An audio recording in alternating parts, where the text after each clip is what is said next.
know you need to push it in sometimes, like push it in.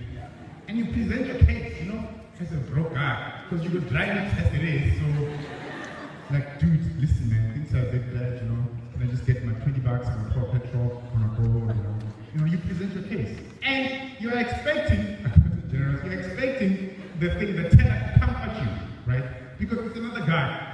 You're expecting the teller guy to comfort you, to say to you, dude, don't worry, you know, it's all right, don't worry, things will be fine. Here's the 20 bucks, good luck, brother. You're expecting to do that. Guess what teller number 4 says to me? Guess what he says to me? Oh my God, we're so proud. Oh my God.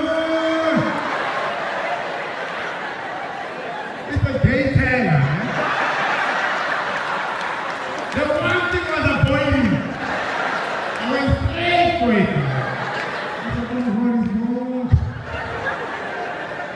You guys have been great. My name is Steve. Thank you.